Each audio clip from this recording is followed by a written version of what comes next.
everybody, welcome back to the Illustrator Creative Challenge. I'm your host, Clary, and I'm definitely tired, looks like. I'm your host, Clary from Free My Soul, and I'm based in Manchester, UK, where I host and run these amazing streams on the wonderful Adobe Live. But for those of you who are just joining on the Illustrator Challenge and you're like, what is she talking about? We are here to learn new skills and sharpen our techniques in Adobe Illustrator. And today we are joining challenge number 3. I'm going to be with you for 2 weeks, so until March 12th. So you have plenty of time to join in and complete the challenges. And by the way, if you just jumped here in the challenge, it doesn't matter that this is day number 3. You can join in from today. That's totally fine. Each challenge is a standalone, so you can join me just starting from today, even if you haven't done the other one. But if you want to know what the other days have been about, let me just jump real quick into the wonderful landing page. So you're going to be able to see what I'm talking about. The landing page is behance.net/challenge/illustrator. And while you go there and look at these wonderful pages, I'm going to take a look at the chat on Behance. I can see Wed Acaf already in the chat doing an amazing job sharing all the useful clickable links in order for you to just click on the chat and have a look at everything that I'm blabbing about. And I can see Bruce, Color Pair, Itinui, Angela, Megan, Unknown, on Umakran. Nice to see you. I definitely need a coffee. Yeah, I think so.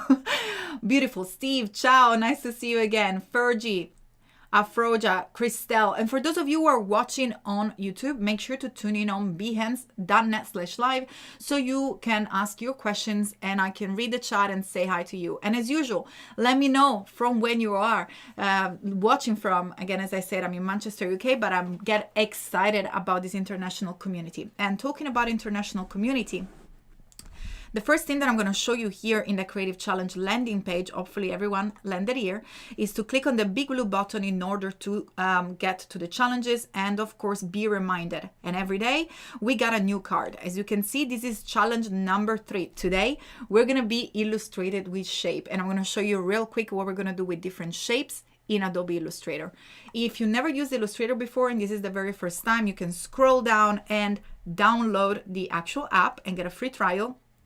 And the challenges are perfect for beginners in order to get used to the tools in Illustrator, but also if you are a pro or if you're intermediate, don't go anywhere, because that's a great opportunity to take a little bit of time to create a wonderful portfolio pieces and just like learning new skills. I was just watching Paco and Paige, so amazing. I love Adobe Live. It's a safe space to learn together.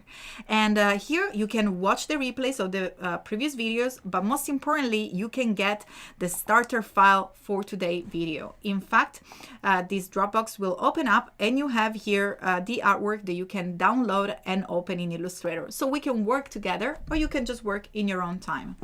I'm going to look at the chat before jumping into the screen to see if there is any specific question. Did I win a Clary? We were talking about a previous stream before with Asus Premieres. I think that I actually checked if my mic was on because we were having a little bit of a joke with Sean and with Steve here in the chat. Aaron Fisher, nice to see you. Beautiful. Everyone is saying hello. We got Missouri, Seattle, Canada, Detroit, Paris. Bonsoir. I know a little bit of French, but that's pretty much it. And Massachusetts, fantastic. I don't even know if I pronounced that correctly, but beautiful. Let me know. I'm going to keep my eyes in the chat. If you have any questions, I'm going to be there. But for now, before jumping into Illustrator, the second part of the chat, I see it Wade already placed. The link is the community chat. You can access by this link where it says community chat. And of course, I'm talking about our wonderful Discord community. And that's also a quick link to jump into Discord, bit.ly/AI Discord. It will take you into an invitation to join our amazing international community chat. And in here, you can share your work interactive with other designers, students. The amazing Adobe Live team is here alongside all the beautiful mentors that are here to review your work. You can ask questions, show off, or just simply, if you need a little bit of a direction, you don't know where to go, something you know, probably you don't solve, this is the place where you can get that feedback feedback and just share your work. And we're gonna talk about at the end of the stream how to share your work here. But I can see so many beautiful work from the previous challenges. So if you didn't take part, make sure to take part to any challenges, and at any time you can just share on Discord and also on your Behance profile. But now let's start to work, and I'm going to talk about Behance towards the end, because by the way, when you publish your work on Behance, the amazing Adobe Live fairies are there to look at all the portfolios that are shared there, and you actually get the chance to be featured on the Behance galleries. But we're going to talk about at the end. It's time to get cracking in Illustrator and to produce some work. I think it's quite exciting to see and to know what you're doing. When I introduced the stream a couple of days ago, the challenges, I already revealed that the theme is going to be spring. We're really trying to get all this warmth atmosphere about spring with our design. I'm just really trying to catch those rays of sun. Here in Manchester, it's still pretty cold, so I'm really just trying to visualizing spring and all the warmth that comes with it. Fantastic. So if I click on the layers, you just have one layer, which is just the base. And by the way, every Creative Cloud and every Illustrator document comes with at least one layer. Layer is a container that allows you to put the graphics in one place. So each single document comes at least with one container, with one layer. In my file, I already created a second layer because I already have the final. So if you see it if you follow me on Instagram, you probably already, I give a sneaky peek about, a little bit ahead of what the work that we're going to be doing. But today we're going to learn how to create this beautiful illustration just using shapes. You think it's possible? I'm going to prove you wrong. We're going to do it right now. So let's get started. And by the way, let me know who loves plants, and put a little leaf or a little flower in the chat, because I love plants, and I even wrote a book about plants, so I'm a little bit obsessed, as you probably can see. So the goal is to use a square, circle, and a triangle, and maybe even like a line. And if you don't know where to find your shapes, all you have to do is to head to your toolbar here. And as you can see, the first shape will be the rectangle tool. But if you click and hold on the rectangle tool, I'm going to zoom in for you to see, you can reveal the hidden tools. So in this case, I'm going to start with the ellipse tool. And this little letter in parentheses, this is the shortcut. So if you simply press the letter L on your keyboard, you're going to be able to access the ellipse tool. And look at what I'm going to be doing here. I'm going to start by creating this sort of oval shape. By the way, if you want to create a perfect circle, all you're going to do is to press Shift, and here we go. Illustrator transform it into a perfect circle for you. And then once I create this first circle, I'm going to press Command C on a Mac, that's Control C on a window, to copy it. And then Command F or Control F in order to paste it in front. So now we have two circles overlapped. And I can see some plants in the chat. Jack Watson, nice to see you. You too. Arlinda, Katrina, Mariana, love that you're sharing the plants. Lots of love for gorgeous plants. So what are we going to do here after we create the first ellipse is to make a copy, which we did, Command C, Command F, and now we're going to make it smaller. But what we're going to do here, if you click and drag on one of the side corner of the bounding box, you're just going to change one side. How do we change both sides at the same time? Well, very easily. All we have to do is to hold on the Option or Alt key, depending if you're working on a Mac or on a Windows. So hold the Option key or Alt, and look what happens. The change will happen symmetrically, left and right. And here we go. We already created our second ellipse. And for the central part, you can either go ahead and create another smaller ellipse if you want. But what I'm going to do is add to the shape tools and click and hold until I find the segment tool. And I'm going to simply probably zoom in so you can see a little bit better what I'm doing here. Intersect into my little into the beginning here of the ellipse. And by the way, what I've done in order to release my ellipse is to press the letter V on the keyboard, which activates the selection tool, or you have it right here, the black arrow. And again, you can bring back that little segment tool, and where it says anchor, that's the very top of the ellipse. Then click and drag by holding Shift, because look what happened. I can click and drag and go anywhere, but if I hold Shift, everything gets straight. So I can create a perfect segment that it goes from the top anchor to the bottom anchor. And we already created our base shape with two ellipses and one line, and we almost got a plant done. Isn't that super cool? Great. Now let's press the letter V, which is going to be your best friend when working in Illustrator, and click and drag over our shapes to select them all. Then head to the properties panels. And by the way, if you cannot find the panel and you hear me mention it or you see it on my workspace, the home of every panel is the window menu. So in order to find the panel, in this case, I'm working with the properties panel, head under window and then select properties, and the properties panel will pop up. Now with your shape selected, head under the Pathfinder options. I'm going to zoom in for those of you who never seen it before, and click on the 3 dots to expand more options, because the option that I'm looking for is this one here. It's called divide. I'm going to zoom out and look what happened. When I click on divide, Illustrator is going to crop every single shape for me. They're still grouped because they were part of a one single selection. In order to ungroup them, other shortcut coming. Shift Command G. That's Shift Control G on a PC. So look what happens here. After you ungroup them, they are now available to be edited and to be used as a single shape. So again, there were only 2 ellipses and a line, and we already have all these beautiful shapes that are part of our plant. Right, I'm gonna move into the colors. Probably let's just do it right now. So I've created all these beautiful palettes of colors, but then I wanted to, perhaps we can use this green as a base color. But what I'm gonna do here is to head under the window menu and bring up the color guide panel. Color guide is a fantastic way for you to experiment with colors, because it will allow you to browse different harmony rules. In this case, you can change the main colors. So in this case, I have here the color that I've selected for my fill, which I've provided in the starter file. And if you click on the down pointing arrow, you can choose monochromatic, different shades, thread, or complementary, contrast. You can see different harmony in which the color that you have selected can be combined with other colors on the color wheel. The one that I'm looking for right now, though, is the monochromatic. So I'm looking for different tints and different shades of the same color. So tints is when they are lighter, so tend then to the white color, and shades are the darker version of the color. And this is going to allow me to create all the shadows and all the highlights, especially because this plant is pretty much have all these sides sticking out. So we want to make sure that we reflect that into our illustration. So all you got to do here is to click on one of the colors and then hold the shift key and select as many as you want. And you can also select it from different lines, just like so. You don't have to select just the one on top. I'm just literally randomly selecting a few colors, as long as you have enough flexibility. I will probably also select this one over here. And once you select your color that you're going to use for your plant, click on the icon here, which will save the color inside the swatches panel. So click once, and I'm going to zoom out, and let's see what happens inside the swatches panel. Again, as every other panel, you will find it under the top window menu. So choose Windows and then Swatches.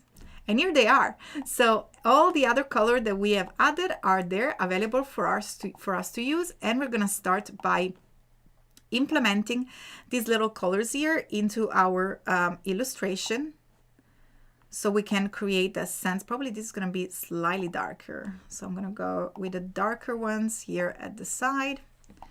And then the light is going to hit here.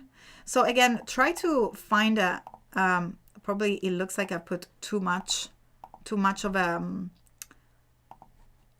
different tint. So try to find something that is, an harmonious monochromatic look. So wherever you see that there's too much difference, try to find a balance into it. So it's dark, but it's not necessarily too dark. And have fun and play with all the tints. Again, you can always, by the way, access the tint from up here. So probably something like that, it will look a little bit nicer. And we're almost there with our illustration. Now, how do we do the little spikes of the plant? Where in this case, we're going to be using the triangle. And in order to activate the triangle, you can go on the toolbar and click and hold and select the start tool. So the start tool is the starting point for a triangle. Use your arrow keys in your keyboard to create a star or a polygon with less side until you get to a triangle. If you want to add them, let's say you want to create like a super spiky star, you can just press on the top arrow in order to add sides. But in this case, I'm just going to use a little triangle. And then look what happened when I hold shift. It just put the triangle shape straight with the base straights. let's say saying I've accidentally double clicked on my illustration before and something interesting happened. Can you explain what happens when you double click on the illustration? When you double click on an illustration, you enter the isolation mode. Here we are. So when you enter the isolation mode, you only activate the single shape that you've double clicked on it. And as you can see, when you are in isolation mode, you have this little bar on the top that will allow you to go back, or you can always double click on the outside your selection. But if you click on this little arrow here on the top, I'm gonna zoom it in so you can see it. You can go back to one level. So in this case, you can select any other shape. But if you double click on it, the isolation mode is active. So look, I can click and drag anywhere else and nothing happens. The only shape that I'll be able to work with is the one that I've isolated by double clicking on it. And here we are. So it looks like I've deleted I went a step too far. Here we go. That's our little spiky spike. So I'm gonna make it smaller by dragging down one of the corner of the bounding box of our triangle. And then if you wanna keep the proportion, you can hold the shift key. There we go.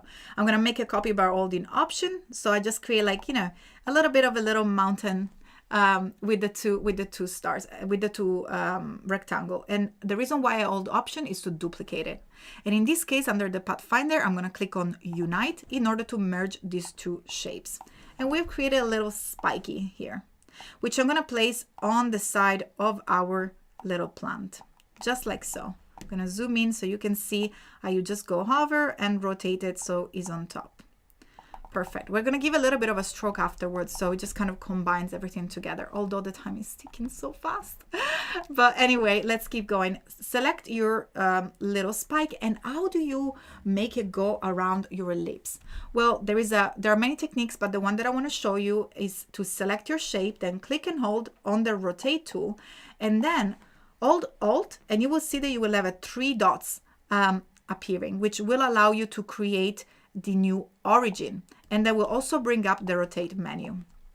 I'm going to create a rotation of 13 degrees and make sure to click on preview to see what's happening there, and you can see that it's already moving alongside the curve.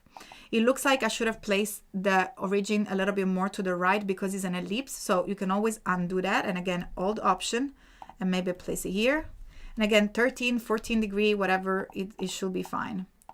But I'm going to go ahead and press copy. It doesn't matter if it's in exactly around because we're going to be able to edit it. Then press Command D, and as you can see, it's going to start to move around our selection, just like so. And all we got to do here, once we have this shape, there are 2 things. You can perhaps make your ellipse just by click and drag on it, more like of a circle. So you can just fit nicely all your little spikes. Here we go. In just one click. So we created spikes that go all over around. And then again, select one of the spikes, hold on Shift, and simply drag and click and position it anywhere else you want to position it inside your shape. Remember, just simply click on it to select it and then hold on the Option Alt key to create a copy. Just like so, and rotate them and place them wherever you want. And again, you can spend as much time as you want. I just want to show you how to create the vase real quick because I got 2 minutes, but you can keep going and create all these beautiful details in your own time. For the vase, I have done something else, which is use a square. So I'm going to go back here and click on the rectangle tool and then click and drag to create a little rectangle shape. And then what I'm going to do here is to actually add 2 corner points by adding them with the pen tool. So after you created your rectangle, press the letter P to activate the pen tool and place one of a new anchor point on the top shape and then one at the bottom. And what I'm going to do here is press the letter A to activate the direct selection tool, click on the first point, hold Shift to add the second point of the selection, and simply press down in order to create this shifted shape. Now you can go back to your line segment tool and simply create a little segment here in order to split the shape in half, just like so. And by the way, something that I've noticed is that you can also make your corner round by clicking on it and drag inwards. And if you want, you can also click and drag in the two corners. Remember, the direct selection tool, which is your white arrows, will allow you to select each single point individually. So instead of clicking like you do with your normal selection tool inside the overall shape, you can just select the part of the shape that you want, just like so. So in this case, I'm just grabbing these two little anchor points, right? And now I'm gonna go ahead and click and drag over that little vase and use the Pathfinder tool, the shape builder tool, which is very similar to the Pathfinder tool, in order to click on the shape and separate and create and build two more shape. While if I press the Option or Alt key, I can erase the other little bits of the shape that I don't want, which were the top segment. And now I can also use this color by pressing the eyedropper tool, which is the letter I on your keyboard, to select a darker version for the right side where we have more shadow as it looks from the plant, and then for the left side we can use a lighter color, just like so. And all we gotta do here is to place it on our plant. Then press Command C to create a copy, and then we can flip it around and place it to the back. Oops, just like so. Looks like I didn't really copy it, and place it to the back over here in order to create a vase that is basically the back side of the vase. Or something else that you can do that sometimes is even a little bit easier, just create a new rectangle with the rectangle tool and simply click and drag, so you can create just sort of like almost like a fake behind effect. Now make sure that you select the darker color and you use the shortcut Command Shift left bracket, that's Control Shift bracket, to place it to the back. And this is going to give you just a sense of 3D for our little shape. Here we are. So we're pretty much there with the I got 1 more minute. I really want to show you how to create the lovely flowers. So in order to create the flowers, I've used the triangle tool. I'm gonna use the one that is over there and hold the Option key and drag in order to create a copy like we did for the other ones. And I'm gonna create a vertical copy. And then all I did here was simply create a copy by holding on the Option key and just rotate them and just simply place them around like that. Then press Command C, Command F to copy, and from the Properties panel, you will be able to flip it. Or you can also go and right click on it and select Transform and Reflect. In this case, we want to reflect it horizontally and click on OK. And then you can rotate it in place just like so. So that's literally what I've done for the little flower. Then you can click and drag over it and use the same thing, the same tool that we used for the plant, which was the divide icon, in order to create all these little different sections on it.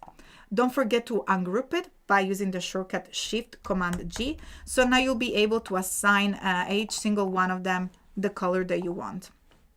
Just like so. And by the way, look what I've done here. I actually entered the isolation mode. So the isolation mode is a fantastic way that you can use if you have grouped elements in order to access each single side of them. So you can go ahead and select all the single colors here. And probably we don't have much time. I want to show you how to submit your work, because I would love to see your submission. Let's see if I can just real quick do that. Otherwise, I'm just going to use the one that I've created. Again, I'm picking the colors by clicking on the eyedropper tool. So what I'm doing is going back and forth from V and I. V to select, I to pick the color up, just like so. I'm gonna leave this up. There is no time, but all you have to do here is now group it again by clicking and dragging over it with the selection tool and press on Command G to group it. And then you can scale it by dragging down one of the corner of the bounding box, and then you can just place wherever you want it. And you can as well deform that if you want, because it's up to you. It's your creation. The beauty of plants, and the reason why I love them so much, is because they're all so different.